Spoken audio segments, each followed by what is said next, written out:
नमस्कार, स्वागत है सभी का दूरदर्शन हिमाचल में। हेलो डॉक्टर कार्यक्रम आप देख रहे हैं। हेलो डॉक्टर कार्यक्रम में आज हम बात करेंगे बरसात में होने वाले त्वचा रोग के बारे में। दर्शकों, जैसे कि आप जानते हैं कि वैसे तो जिसकी भी स्किन थोड़ी सी सेंसिटिव होती है उन्हें बहुत जल्दी इन्फेक्शन हो जाता है, लेकिन बरसात में आप देखते हैं कि अक्सर ये इन्फेक्शन या फिर ऐसी कुछ बीमारियाँ हैं वो बढ़ जाती है। उसके क्या कारण रहते हैं, क्यों वो बढ़ जाती है और ऐसी कौन से लक्षण या फिर ऐसी कौन सी बीमारियाँ हैं जो खास तौर पर बरसात पे अटैक करती है, या फिर फंगल इन्फेक्शन हो या फिर कुछ भी हो, इसी बारे में आज हम बात करेंगे। तो हमारे साथ स्टूडियो में है डॉक्टर जी.के. वर्मा जी, जो कि विभागाध्यक्ष है चर्म रोग विभाग आईजीएमसी शिमला से हमारे साथ है। तो बहुत बहुत स्वागत सर आपका। थैंक यू जी। तो डॉक्टर साहब, सबसे पहले यही जानना चाहते हैं कि जो बरसात का ऐसा मौसम आता है कि उसमें त्वचा संबंधी बीमारियां या फिर कुछ भी प्रॉब्लम्स होती है वो अक्सर क्यों बढ़ जाती है? अगर बरसात की बात करें, सीजन्स की बात करें, तो आजकल कुछ बीमारियां उनके केसेस हमें ज़्यादा देखने को मिलते हैं, जिसमें कि फंगल इन्फेक्शन कॉमन है जी। जिसमें सुपरफिशियल फंगल इन्फेक्शन एक कैटेगरी होती है जिसको हम काफ़ी ज़्यादा जिसके पेशेंट देखते हैं। फिर क्योंकि आजकल लोग जैसे खेतों में, बागीचों में या वेजिटेशन के साथ भी काम करते हैं, तो एक डीप फंगल इन्फेक्शन, एक तरह के डीप फंगल इन्फेक्शन भी देखने को मिलते हैं जी। तो उसके साथ ही साथ जैसे आजकल आपने देखा होगा कि हम हिमाचल यहाँ पे सेब और बाकी फ्रूट्स होते हैं, सब्जियाँ बहुत होती है, मौसमी सब्जियाँ बहुत होती है, तो उसमें इंसेक्टिसाइड, पेस्टिसाइड्स का काफ़ी यूज़ होता है, तो उससे भी उसकी एलर्जी के केसेस भी हमें देखने को मिलते हैं। इसी तरह से एक घास और फूलों की जो एलर्जी है वो भी आजकल लोगों में ज़्यादा देखने को मिलती है, क्योंकि कांग्रेस घास करके या जिसको हम पार्थेनियम कहते हैं वो भी आजकल ज़्यादा देखने को मिलता है, तो उसकी एलर्जी भी ज़्यादा देखने को मिलती है। फिर उसी तरह से जैसे आपने देखा कीट पतंगे, मच्छर, ये भी आजकल ज़्यादा होते हैं, तो इनके काटने से या इनके बॉडी के साथ टच होने से, शरीर से टच होने से कुछ एलर्जीज़ होती हैं, उनके बारे में भी हम डिस्कस करेंगे, और वो भी आजकल उसके केसेस भी थोड़े ज़्यादा देखने को मिलते हैं। जी, चलिए एक एक करके हम कोशिश करते हैं, और ताकि लोग डिटेल में जान पाए कि आखिर उनका जो इन्फेक्शन है वो किस तरह से है और क्या उसके लक्षण है, इस तरह से थोड़ी सी पहचान हो जाएगी। तो सबसे पहले फंगल इन्फेक्शन की आपने बात की, जो नॉर्मली होते हैं सभी को, उसके वो कैसे दिखते हैं, क्या उसके कारण और लक्षण? जैसे कि हम पहले भी बात कर रहे थे कि सुपरफिशियल फंगल इन्फेक्शन ज़्यादा कॉमनली होते हैं आजकल, जिसको कि हम रिंग वॉर्म का भी नाम लेते हैं, क्योंकि उसके जो शरीर पे लीजन्स बनते हैं वो रिंग के रूप में होते हैं, वो गोल गोल उसके पड़ते हैं, निशान पड़ते हैं, सेंटर से क्लियर होता रहता है और बाहर को फैलता रहता है। और ज़्यादातर ये देखा गया है कि ये उन लोगों में ज़्यादा होता है जिनको पसीना ज़्यादा पड़ता है, या जिनका वेट ज़्यादा है, ओबेसिटी है, या किसी को डायबिटीज़ है, और किसी भी कारण से अगर उनकी इम्यूनिटी कम है तो उन लोगों में ज़्यादा देखने को मिलते हैं। सबसे पहले आजकल जैसे पसीना ज़्यादा पड़ता है लोगों को, तो बहुत सारे बच्चे और यंगस्टर्स एक सुपरफिशियल फंगल इन्फेक्शन को लेके आते हैं, जिसमें कि वाइट स्पॉट्स पड़ते हैं स्किन में, जिसको कि लोग कंफ्यूज कर जाते हैं फुलबेरी या विटलाइगो से। तो हमें देख के लग जाता है, पता है कि ये पिट्रियोसिस वर्सिकुलर हम इसको साइंटिफिक भाषा में बोलते हैं उस फंगल इन्फेक्शन को।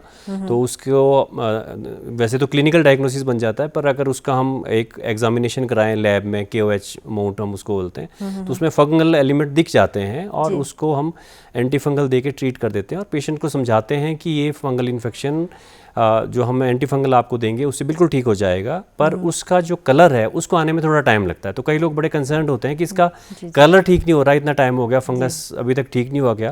तो कलर उसका इसलिए जाता है कि वो फंगस हमारे शरीर में एक एसिड क्रिएट करता है, जिसकी वजह से हमारे जो रंग बनाने वाली कोशिकाएं वो डैमेज हो जाती है, और फिर उस रंग आने में थोड़ा टाइम लगता है। तो हमें पेशेंट को काउंसिल करना पड़ता है इसके बारे में। ये ज़रूरी है कि ट्रीटमेंट चला रहे और उसके बाद ये, अगर बीच में किसी ने छोड़ दिया तो शायद ये फिर वो दोबारा भी हो सकता है। और स्पेशली हम उन्हें कहते हैं कि टाइट कपड़े ना पहने, पसीने से बचें, एंटी फंगल पाउडर्स डालें, और एंटी फंगल शैम्पूज़ भी हम इसमें देते हैं। उसको मतलब सिर पे भी लगाएं और बॉडी में भी बॉडी वॉश की तरह वंस अ वीक या ट्वाइस अ वीक लगाएं। और खाने वाली एंटी फंगल भी 2 डोज, अगर फ्लूकोनाजोल देते हैं तो हम 2 डोज देते हैं सिर्फ। अगर किसी को बहुत ज़्यादा है तो इसमें हम एक और फंगल एंटी फंगल देते हैं, इट्राकोनाजोल, जिसको हम 1 वीक के लिए देते हैं। तो शुरुआती लक्षण इसके सिर्फ वही है कि सफ़ेद दाग पड़ेंगे, दाग सफ़ेद भी हो सकते हैं और ब्राउन भी हो सकते हैं, और वो यूजुअली ट्रंक पे, मतलब चेस्ट पे होंगे, बैक पे होंगे, और कॉमनली यंगस्टर्स में ज़्यादा देखने को मिलते हैं जिनको पसीना ज़्यादा पड़ता है, और ये पसीने से ही होने वाला है। और कौन से ऐसे फंगल, जैसे आपने उसके बाद जैसे रिंग वर्म की हम बात कर रहे थे, वो पैरों में सबसे कॉमनली देखा जाता है। जैसे उसका दूसरा नाम एथलीट फुट भी है। तो वो पैरों में जैसे पसीना ज़्यादा पड़ता है, तो कहीं भी अगर ह्यूमिड हॉट एनवायरनमेंट होगा तो वहाँ फंगस इजीली ग्रो करता है। तो पैरों में उसको ऐसा एनवायरनमेंट मिलता है, उंगलियों के बीच में चीरे लग जाते हैं, रेडनेस आती है, दर्द होती है, खारिश होती है, और चमड़ी में भी, वो पैर की चमड़ी में भी आ सकता है, और बॉडी फोल्ड्स में भी कॉमनली देखने को मिलता है। ग्रॉइन में हो सकता है, एक्जिला में हो सकता है। जहाँ भी ह्यूमिडिटी ज़्यादा है, पसीना ज़्यादा पड़ता है, वहाँ फंगल इन्फेक्शन ज़्यादा होता है। इसी तरह से वो नेल्स को भी इन्फेक्ट कर सकता है। तो नेल का इन्फेक्शन को तो हम ये कहते हैं कि अगर आप इसकी ट्रीटमेंट ठीक से नहीं लोगे तो वो आपकी बॉडी में एक फंगस का रिजर्वायर है, वो फंगस वहाँ से निकलता जाएगा और बाकी बॉडी में फैलता जाएगा। तो फंगल इन्फेक्शन जब नेल का होता है तो उसकी ट्रीटमेंट भी थोड़ी लंबी होती है, क्योंकि नेल में जो एंटीफंगल मेडिसिन है वो बड़ी स्लो जाती है और नेल की ग्रोथ बड़ी स्लो होती है। तो उसमें हम 3 months to 6 months तक भी कई बार ट्रीटमेंट लेना पड़ता है जी। और डायग्नोज जब आप करते हैं, कैसे ये पता चलता है कि ये इस तरह? उसके मैडम, एक तो जैसे हम क्लिनिकली देख के भी पता लग जाता है कि क्या है। कि हम हमेशा कहते हैं कि डर्मेटोलॉजी एक विजुअल स्पेशलिटी है, जो आप देखते हो उससे आप डायग्नोज कर सकते हो।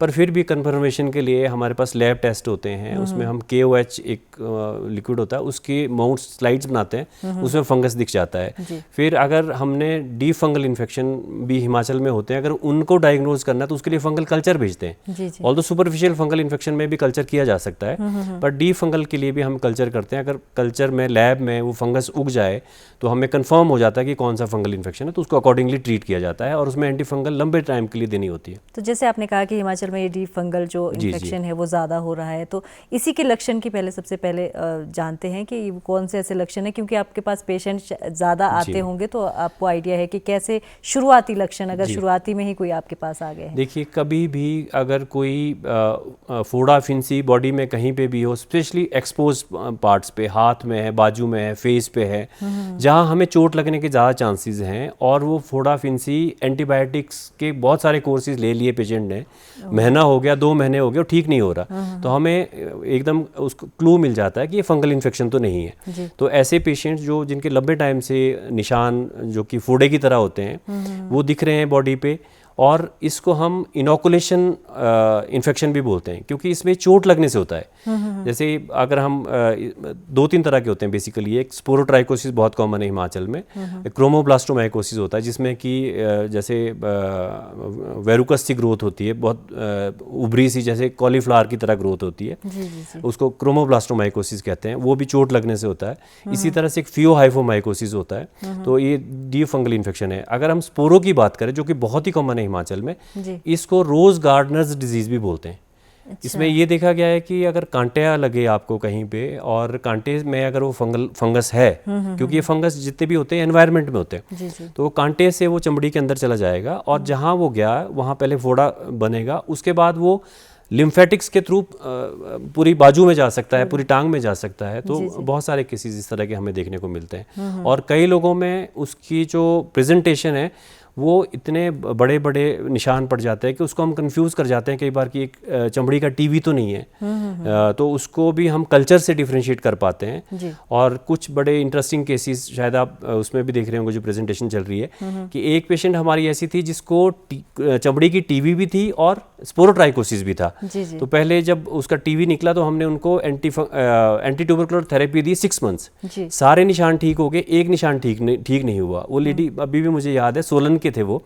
तो जब दूसरा एक निशान बच गया तो हम परेशान, हमने उनकी ATT 1 month और आगे एक्सटेंड कर ली, फिर भी फर्क नहीं पड़ा। फिर हमने जब उनकी दोबारा बायोप्सी की और फंगल कल्चर लगाया तो उसमें स्पोरोट्राइकोसिस उग गया, तो फिर उनको एंटी फंगल दी गई और वो ठीक हो गए। तो कई बार ड्यूअल इन्फेक्शन भी हो सकते हैं, D fungal infection with tuberculosis, मतलब दो कई बार कंफ्यूजन भी हो सकता है। तो उसके लिए लैब का जो डायग्नोसिस है वो बड़ा इंपॉर्टेंट और एक ये भी बहुत ज़रूरी है कि लंबा इलाज करना ज़रूरी है। जैसे आपने कहा कि पहले ये पता नहीं चल रहा था, फिर उसके साथ ये हो गया, तो कहीं थोड़ा सा ठीक होने के बाद अक्सर जो है ट्रीटमेंट पेशेंट की छोड़ जहाँ देते तक हम बात कर रहे थे, ट्रीटमेंट में बेसिकली फंगल इन्फेक्शन जो तो सुपरफिशियल है, जो हमने रिंग वॉर्म या उसकी बात की, उसमें खारिश बहुत ज़्यादा होती है, तो पेशेंट एकदम आपके पास डॉक्टर के पास आएगा कि मुझे बहुत ज़्यादा इचिंग हो रही है, मुझे कुछ इन्फेक्शन हुआ है। जी, जी, जी। बट ये पहले वाला सुपरफिशियल इन्फेक्शन जिसमें मैंने सफ़ेद दाग बताए थे, उसमें कोई उसमें इचिंग नहीं होती है, ना दर्द होती है ना इचिंग होती है, तो पेशेंट ऐसे ही देखता रहता है। जब उनको लगता है कि इस पर दाग कुछ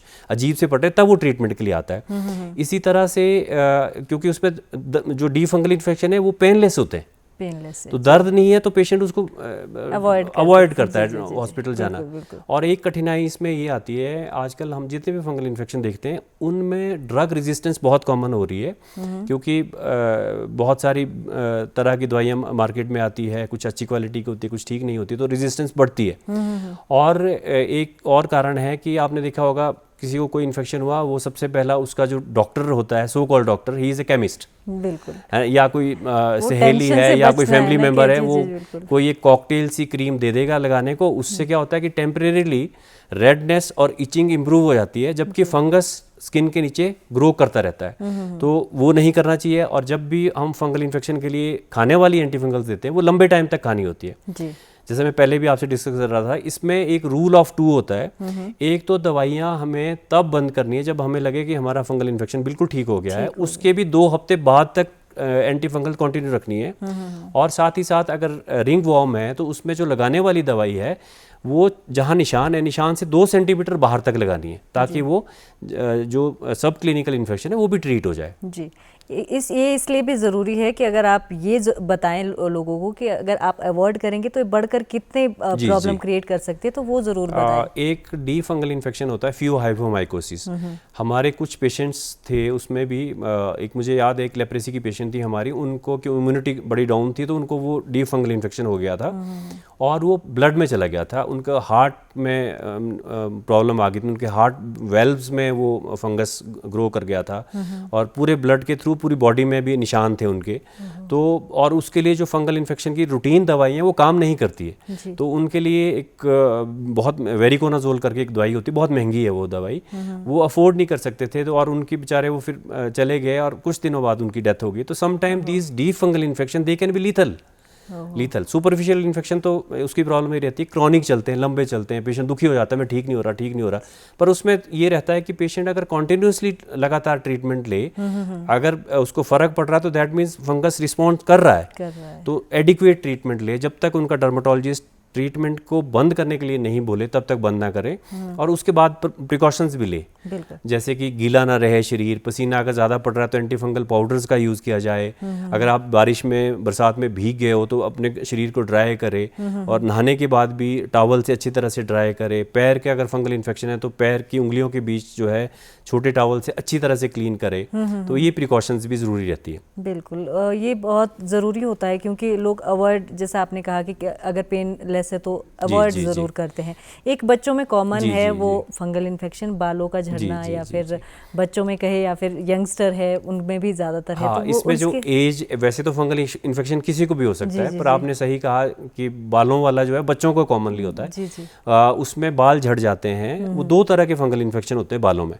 एक तो टेम्परेरी हेयर लॉस होता है, हम दवाइयाँ देंगे बाल फिर से आ जाएंगे, उसमें हेयर की डैमेज ज़्यादा नहीं है, तो उसमें बाल में गोल जैसे निशान पड़ जाते हैं, और उस एक तो देख के हमें पता लग जाता है, दूसरा हम माइक्रोस्कोप के अंदर बाल को देखते हैं, उसमें फंगस दिख जाता है। फिर तीसरा हमारे पास वुड्स लैम्प होता है, उसमें उसके कलर डिफरेंट दिख जाता है, वो येलोइश या ग्रीनिश कलर दिखता है, तो उससे डायग्नोसिस बन जाता है। अगर डीप वाला फंगल इन्फेक्शन है और बड़े सा उसमें फोड़े से बन गए हैं और पीक आना शुरू हो गया है, तो उसको कैरी ऑन या एक फेवर्स करके, जो कश्मीर में ज़्यादा देखा गया है, जहाँ लोग हमेशा टोपी पहन के रखते हैं, तो वो फंगल इन्फेक्शन वहाँ ज़्यादा होता है, और उससे बाल की जड़ पूरी तरह से ख़त्म हो जाती है और स्कार बन जाते हैं। उससे स्कारिंग एलोपेशिया को कहते हैं हम, एक मतलब बाल फिर से नहीं आएंगे। तो ट्रीटमेंट बहुत ज़रूरी है, जितना जल्दी ट्रीट किया जाए, स्पेशली बच्चों को। और ये फंगल इन्फेक्शन बड़ों में नहीं होते हैं। बड़ों में कुछ चेंजेस हमारी बालों की स्किन के स्कैल्प की स्किन में कुछ चेंजेस हो जाते हैं, फैटी एसिड वहाँ कुछ उनका टाइप थोड़ा चेंज हो जाता है, जिसकी वजह से वो ईजीली बड़ों को नहीं इन्फेक्ट करते हैं। एक हिमाचल की जब हम खास तौर पे बात कर रहे हैं तो घास से, जैसे आपने शुरू में भी कहा कि घास चाहे फिर किसी भी तरह का है, उससे इन्फेक्शन जो है उन लोगों को बहुत होता है, चाहे फिर इचिंग है या फिर कोई निशान, एलर्जी हो जाती है। तो उसके बारे में बताइए। देखिए, जैसे आजकल हर जगह ग्रीनरी है, आप सड़कों के किनारे लोअर हिमाचल में ऑल्दो सब जगह ही है, सिर्फ हिमालयाज और डेजर्ट छूट गए हैं। एक पार्थिनियम करके, कांग्रेस ग्रास करके एक घास होता है जो कि सब जगह होता है, उसका सफ़ेद से फूल होते हैं और आप सड़कों के किनारे बहुत सारा देखोगे, खेतों के किनारे बहुत सारा होता है, तो उससे बहुत ज़्यादा एलर्जी होती है। ये एक वीड है और ये सबसे पहले हिंदुस्तान में 50s में आया था, मैक्सिकन प्लांट है वैसे ये, और अमेरिका से एक शिपमेंट वीट की, गेहूं की पूना में आई थी और इंडिया आई थी, तो उसके साथ इसके बीज थे, तो उसके बाद ये सारे इंडिया में फैल गया। अभी ये सिर्फ डेजर्ट और हिमालयाज में नहीं है, बाकी सब जगह है। तो इसके फूलों से, पत्ती से, पूरे प्लांट से एलर्जी होती है और जिन लोगों को एलर्जी होती है उनको बहुत ज़्यादा तकलीफ होती है और बहुत लंबी चलती है और बाद में तो ये एलर्जी धूप की एलर्जी में कन्वर्ट हो जाती है। ह्यूमन के साथ साथ ये कैटल को भी अफेक्ट करता है, उनके दूध की क्वालिटी ख़राब हो जाती है, उनका अगर मीट की क्वालिटी ख़राब हो जाती है, तो ये मतलब बहुत ही खतरनाक सा एक वीड है। इसको पार्थिनियम कहते हैं, पार्थ मतलब जिसको डिस्ट्रॉय नहीं किया जा सकता, अर्जुन को पार्थ कहते हैं, तो वो डिस्ट्रॉय नहीं किया जा सकता, तो बहुत डिफिकल्ट है। तो हम इन जो भी पेशेंट्स आता है उसके फेस पे एलर्जी हो सकती है, बॉडी फोल्ड्स में एलर्जी हो सकती है और उसकी हिस्ट्री में ये होगा कि मेरे घर के पास वो घास है, तो हमें उन्हें एडवाइस करते हैं कि एक तो आप घास को डायरेक्टली टच ना करें। आपके फैमिली मेंबर जिनको ये एलर्जी नहीं है वो घास को उखाड़ के दबा दें, तो उससे बचा जा सकता है। दूसरा, जब आप खेत में, बगीचे में जाएं तो घर आके आप नहा लें और कपड़े चेंज कर लें और आप अपने कपड़े भी बाहर ओपन में ना सुखाएं, क्योंकि इसके जो वो एंटीजन्स है वो हवा में आते हैं। इसे एयरबॉर्न कॉन्टैक्ट डर्मेटाइटिस भी, ABCD या एयरबॉर्न कॉन्टैक्ट डर्मेटाइटिस भी कहते हैं। तो वो घर के अंदर ही अपने कपड़े सुखाए, तो बहुत ट्रबल सब होता है। कई लोगों में, कई बुक्स में तो ये भी लिखा होता है कि पेशेंट्स को बोलो कि अपना प्लेस ऑफ रेजिडेंस बदल दे, जो कि प्रैक्टिकल नहीं है, जो प्रैक्टिकल नहीं है। और ये बच पाना मुश्किल है, जितना आप बता भी रहे उतना करना भी डेली बहुत मुश्किल हो जाता है। और सड़क के किनारे जब आप चल रहे हैं तो वो तो आपके वही इन्फेक्शन, लकीली सब लोग को एलर्जी नहीं होती है, पर कुछ जेनेटिकली प्रीडिस्पोज्ड इंडिविजुअल्स होते हैं, उनको ज़्यादा होता है। क्या फंगल इन्फेक्शन ऐसे भी होते हैं कि घर में किसी को है और वो, जी, ये टॉपिक हमारा फंगल से छूट गया था जी। फंगल इन्फेक्शन के सोर्स 3 तरह के होते हैं, एनिमल से आ सकता है, ह्यूमन टू ह्यूमन हो सकता है, या एनवायरनमेंट से आ सकता है। तो अगर एनिमल, आजकल पेट्स बहुत लोग रखते हैं और ये बहुत क्लोज कांटेक्ट में रखते हैं पेट्स को, बच्चों के ज़्यादा है। जी। तो अगर पेट को, डॉग को, कैट को फंगल इन्फेक्शन है तो वो इंसान को भी फैला देगा। दूसरा, अगर किसी को रिंग वर्म हस्बैंड को है तो वाइफ को जा सकता है, बच्चों को जा सकता है, फैमिली मेम्बर्स को जा सकता है। तीसरा, एनवायरनमेंट से आ सकता है। उसमें जैसे हमने पहले भी बताया कि वेजिटेशन से आ सकता है और डी फंगल इन्फेक्शन ज़्यादा वेजिटेशन से आते हैं। तो मतलब अगर आपके पेट्स को हैं तो उनको भी ट्रीट करवाएं। अदरवाइज थोड़ा सा गैप देना भी बहुत ज़रूरी है पेट से। एक और जो चीज़ होती है, जैसे आपने कहा था कि आजकल सेब है, सब्जियां हैं, तो पेस्टिसाइड्स बहुत ज़्यादा यूज़ होते हैं, कीटनाशक का यूज़ होता है, उससे कौन कौन से इन्फेक्शन होने का डर रहता है और उससे कैसे बचा जा सकता है? इन्फेक्शन तो एलर्जी होगी उससे। पेस्टिसाइड और इंसेक्टिसाइड जो हम यूज़ करते हैं, चाहे फंगस को मारने के लिए, कीट पतंगों को मारने के लिए जो भी दवाइयाँ डालते हैं, आपने देखा होगा बगीचे में जो काम कर रहा है ना वो मास्क पहनता है, ना हैट पहनता है, ना गॉगल पहनता है, ना ग्लव्स पहनता है। वो दवाइयाँ भी अगर घोल रहे तो हाथ से ऐसे ही घोल देंगे, तो उससे हाथ की एलर्जी हो सकती है। फेस पे, बॉडी पे, जो भी बॉडी के एक्सपोज पार्ट है वहाँ जो भी वो पेस्टिसाइड, इंसेक्टिसाइड आ रहा है, तो जो जेनेटिकली प्री डिस्पोज्ड है एलर्जी के लिए, स्पेशली वो लोग जिनकी स्किन सेंसिटिव है उनको ज़्यादा होता है। अटोपिक्स बोलते हैं हम उन लोगों को, तो उनमें ज़्यादा एलर्जी देखी जाती है। और हम अपने इंस्टीट्यूट में, IGMC में इस पे स्टडीज़ भी कर रहे हैं। पहले भी हमने इस पे स्टडी की थी, तो उसमें हमने देखा था कि कैप्टान, हेक्साकोनाजोल और ट्री टी ऑयल, इससे बहुत लोगों को, काफ़ी लोगों को, अराउंड 26% लोगों को एलर्जी, मेरी स्टडी थी वो, उसमें आई थी। और अब लेटेस्ट भी हम इसमें एक स्टडी कर रहे हैं जिसमें हम चेंजिंग पैटर्न देख रहे हैं कि जैसे इंसेक्टिसाइड और pesticide over the time change होते हैं तो उससे कितना फ़र्क त्वचा पे पड़ रहा है, तो उसको भी हम स्टडी कर रहे हैं। इसका डायग्नोसिस एक तो वही हाथ में एलर्जी होगी, हैंड एक्जिमा होगा, शरीर में होगी। दूसरा, इसको कंफर्म करने के लिए हम एक टेस्ट करते हैं जिसको हम एलर्जी टेस्ट या पैच टेस्ट कहते हैं। तो उसमें हम इंसेक्टिसाइड्स के एंटीजेंस लगाते हैं और 48 घंटे के बाद उनको रीड करते हैं, फिर देखते हैं कि एलर्जी है या नहीं है, तो उसको अकॉर्डिंगली फिर ट्रीट किया जाता है। जी।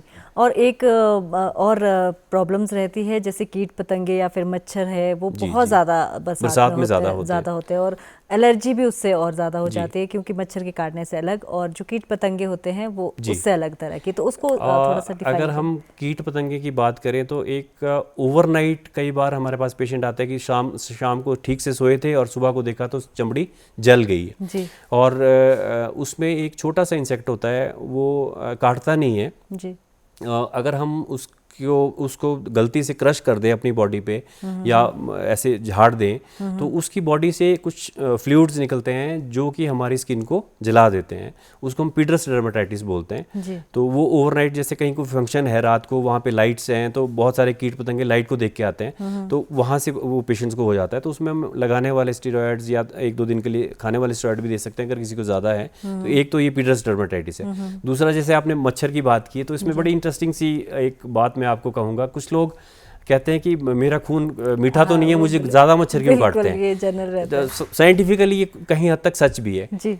कुछ लोगों के स्वेट में कुछ हार्मोन्स या कुछ जो स्वेट के कंटेंट्स हैं वो ऐसे होते हैं जो मच्छर को अट्रैक्ट करते हैं, जिसमें से कि एक बड़ा इंटरेस्टिंग है कि अल्कोहल, अगर कोई अल्कोहलिक है और वो अल्कोहल ले रहे हैं तो उनके स्वेट में भी अल्कोहल थोड़ा बहुत स्क्रीट कर जाता है, तो वो इंसेक्ट को अट्रैक्ट करता है, तो उन लोगों को ज़्यादा काटते हैं। तो उससे जो होने वाली परेशानी है उसको हम पेपुलर अर्टिकेरिया कहते हैं। आपने देखा होगा बहुत सारे बच्चे हैं जिनकी स्किन सेंसिटिव है, उनकी मदर्स हमारे पास आती हैं कि डॉक्टर साहब हर बरसात में ये प्रॉब्लम हो जाती है, ये ठीक नहीं होता बच्चा, जैसे ही बाहर खेलने जाता है कुछ देर के बाद। तो जो जिनकी सेंसिटिव स्किन है उनको इंसेक्ट थोड़ा भी काटेगा या टच भी होगा तो उससे उनको हाइपर सेंसिटिविटी रिएक्शन हो जाता है, जिससे छोटे छोटे दाने शरीर में आते हैं, खारिश होती है, रेडनेस होती है, तो बहुत सारी प्रॉब्लम्स होती हैं। तो हम अब उनको मदर्स को या अटेंडेंट्स को ये बोलते हैं सबसे पहले आप अपने घर में स्प्रे करिए, इंसेक्टिसाइड की स्प्रे करिए और बच्चों को कपड़े ऐसे पहनाइए कि बॉडी पूरी कवर्ड रहे, क्योंकि गर्मियों में कई बार वो थोड़ा ड्रेस का भी रोल रहता है। तो वो एडवाइजेस हम पेशेंट्स को देते हैं। क्या बच्चों में कुछ और ऐसी प्रॉब्लम्स रहती है जो बरसात में ही खास तौर पर? हाँ, एक वायरल इन्फेक्शन है जिसको हम हैंड फुट माउथ डिजीज कहते हैं। जैसा कि नाम से ही है, हाथ, पैर और मुंह तीनों जगह छाले पड़ते हैं बच्चे के। ये वायरल इन्फेक्शन है, कॉक्सेकी नाम का एक वायरस होता है, उसकी वजह से गला खराब होगा थोड़ा सा, फिर मुंह के अंदर छाले पड़ जाएंगे, हाथ में छाले पड़ेंगे, पैर पे छाले पड़ जाते हैं, कई बच्चों के ग्लूटियल एरिया में बैक पे भी छाले पड़ सकते हैं। तो बच्चा खाने में आनाकानी करेगा कि मुझे दर्द हो रही है। छोटे बच्चों को ज़्यादा होता है, 2 से 8 साल के बच्चों में ज़्यादा होता है। तो उनमें हमें रेयरली अडल्ट्स को भी हो सकता है, कम्युनिकेबल भी होता है कि ये अगर बच्चे को है, एक बच्चे को तो दूसरे बच्चे को हो सकता है, स्कूल में एक को है तो दूसरे को हो सकता है। तो हम पहले तो उनको बोलते हैं कि आप स्कूल मत भेजिए बच्चे को, फिर उसको सिम्टोमेटिकली ट्रीट करते हैं, टॉपिकल स्टेरॉयड दे सकते हैं या एंटीबायोटिक का कॉम्बिनेशन दे सकते हैं, खारिश के लिए एंटीहिस्टामिनिक दे सकते हैं, सिट्राजिन की दवाई दे सकते हैं बच्चे को पीने के लिए, या कैलामिन लोशन दे देते हैं लगाने के लिए, तो वो बच्चे उससे बिल्कुल ठीक हो जाते हैं। बट ये कम्युनिकेबल होता है। तो ओवरऑल अगर आप ये सजेस्ट करें कि प्रिकॉशंस अगर जिनको एलर्जी है, एलर्जिक है कोई, उनके लिए भी, और अगर आपने अपनी स्किन को बचाना है खास, देखिए अगर प्रिकॉशंस की बात करें फंगल इन्फेक्शन में तो वही है कि स्किन को ड्राई रखें। अगर किसी को फंगल इन्फेक्शन है तो वो ओवर द काउंटर खुद से मेडिसिन ना ले, स्पेशलिस्ट को दिखाए, डर्मेटोलॉजिस्ट को दिखाए, और जब तक डर्मेटोलॉजिस्ट ने उनको ट्रीटमेंट लिखा है तब तक उसको फॉलो करे, और जब वापस बुलाया है तो वो उसी टाइम वापस आए, और ड्राई रखे, एंटी फंगल पाउडर यूज़ करे, टाइट कपड़े ना पहने, सिंथेटिक कपड़े ना पहने, और कपड़ों को धो के प्रेस करके पहने, उससे भी फंगल स्पोर्स डिस्ट्रॉय हो जाते हैं। और दूसरा प्रिकॉशन, जैसे कि हम इंसेक्टिसाइड, पेस्टिसाइड या पार्थेनियम की बात कर रहे थे, तो घास से बचे, डायरेक्टली कंटेक्ट में ना आए और उसको डिस्ट्रॉय करने की कोशिश करें जो बाकी फैमिली मेम्बर जिनको नहीं है। और उसके बाद अगर इसकी पेस्टिसाइड की एलर्जी है तो खुद से बगीचे में ना जाएं, दूर रहें, ताकि वो हवा, कई लोग बोलते हैं कि हमारे तो सर्वेंट करते हैं, हम तो नहीं करते, पर अगर आप बगीचे में खड़े हो तो आपको हो सकता है, क्योंकि वो हवा में आएगा। तो प्रिकॉशंस के तौर पे हैट पहने, गॉगल्स पहने, ग्लव्स पहने, रखें और खुद को बचा के रखें, और जिनको एलर्जी है वो बिल्कुल बचें उससे। और अगर एलर्जी हो गई है तो डर्मेटोलॉजिस्ट को दिखाएं और लंबे टाइम की ट्रीटमेंट जो भी चलती है उसको फॉलो करें। और वो इलाज करना पूरा ज़रूरी है। एक जो आपने पहले भी बताया था कि एक जो हमारे ऐसे ही बताने वाले डॉक्टर होते हैं वो कितना अवॉइड करना ज़रूरी है उनको, कि फंगल कुछ और है। स्किन में जो हम एक परेशानी देखते हैं स्पेशली टर्शियरी केयर हॉस्पिटल्स में, जी जी, सबसे पहले पेशेंट जाता है अपने सगे संबंधी से पूछता है, उसके बाद वो जो लोकल वहाँ पे क्वैक होगा कोई वो उसके पास जाएगा, उसके बाद केमिस्ट के पास जाएगा, फिर वो MBBS के पास जाएगा। सब लोग अगर उनको डर्मेटोलॉजी नहीं आती है तो वो एक कॉकटेल जिसमें कि एंटी फंगल, स्टेरॉयड, एंटीबायोटिक सारा कुछ एक ही ट्यूब में दे देते हैं जी। उससे क्या होता है कि चाहे फंगल इन्फेक्शन है, चाहे एलर्जी है, चाहे एक्नी है, चाहे पिगमेंटेशन है, इनिशियल इंप्रूवमेंट सब में आएगी। तो पेशेंट को लगता है मैं तो ठीक हो रहा, मुझे ठीक दवाई दी गई है। बट ओवर द टाइम क्या होता है कि एक तो उसमें स्टेरॉयड की डिपेंडेंस हो जाती है स्किन पे, स्टेरॉयड के साइड इफेक्ट्स आने शुरू हो जाते हैं। अगर फंगल इन्फेक्शन है तो वो उसके सिम्टम्स मास्क हो सकते हैं, उसकी रेडनेस कम हो सकती है, उसमें खारिश कम हो सकती है, बट वो फंगस बहुत ज़्यादा ग्रो करेगा। जैसे ही वो बंद करेंगे तो उससे फंगल इन्फेक्शन ज़्यादा फैलेगा, तो वो नहीं करना चाहिए। डर्मेटोलॉजिस्ट को दिखाओ।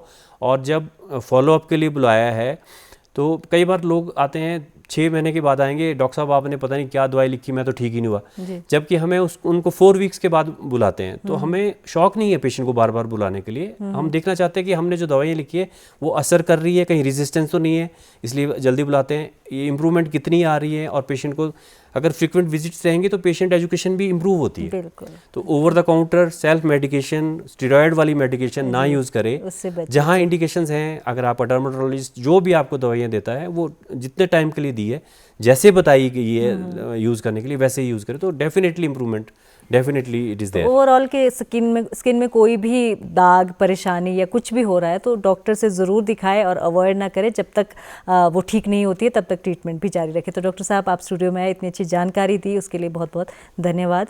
हेलो डॉक्टर कार्यक्रम में आज बस इतना ही, और फिर नए विषय के साथ हाजिर होंगे। दीजिए इजाज़त, नमस्कार।